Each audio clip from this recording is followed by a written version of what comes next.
Welcome to today's mini lecture on opiates. Opiates are classified by the FDA as opiate analgesics. So analgesics meaning pain relievers.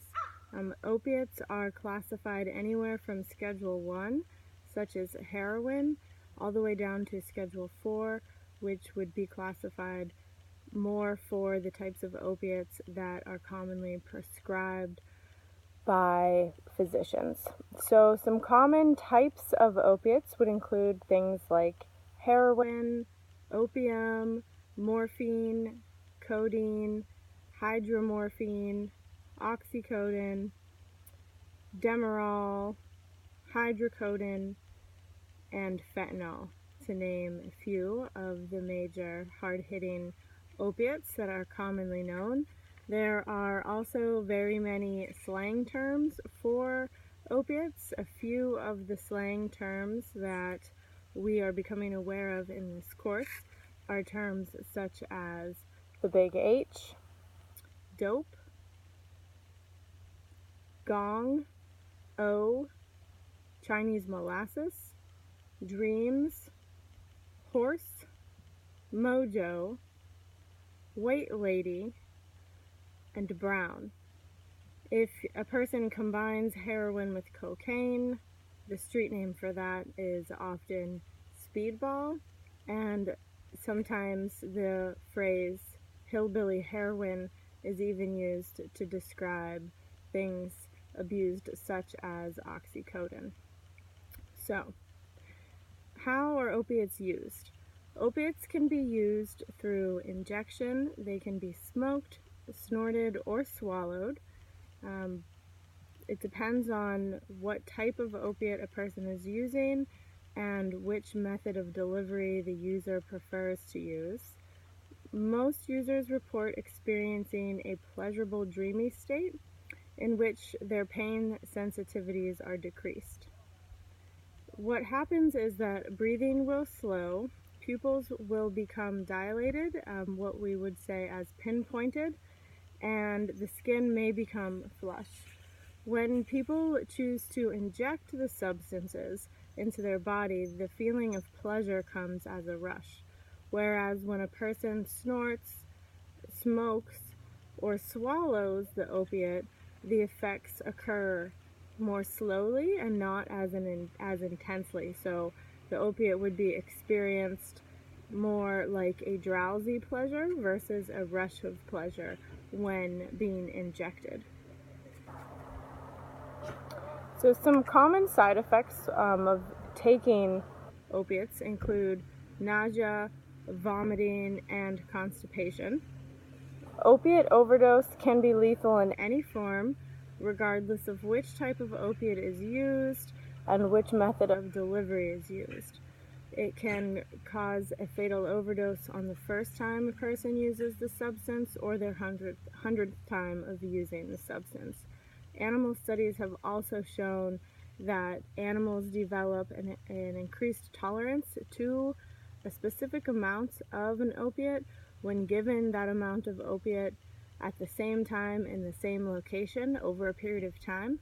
When that animal is then removed from that particular environment and given that same dose of opiates that it had developed a tolerance to in a specific setting, the animal then overdoses. So researchers have found that there's a relationship between the set and setting as well as to the amount and the dosage of the drug. So what happens when a person has an opiate overdose is that because opiates are a respiratory depressant, if a person takes too much of that respiratory depressant, their lungs stop functioning and the person stops breathing. Basically, they suffocate to death, which would be why you may have heard of or have seen someone turning blue in the face when they're experiencing an opiate overdose. So if you ever find a person in that state, one of the potential remedies for the overdose, if it is available and if it is administered in a timely fashion, would be Narcan, which is an opiate antagonist from naloxone that would reverse the effects of the breathing depressant of the overdose of opiates. I know that places such as the Needle Exchange in St. Johnsbury, or potentially Community Connections, as well as NVRH, all offer access to Narcan.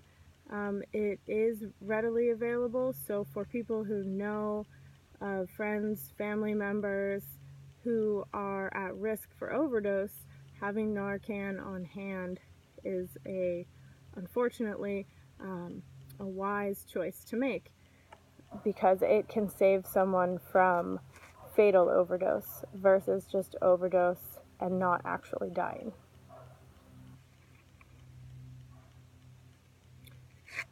As most of you have probably already guessed, opiates also become more dangerous when combined with other drugs, specifically when combined with other drugs that have a depressant effect on the respiratory system.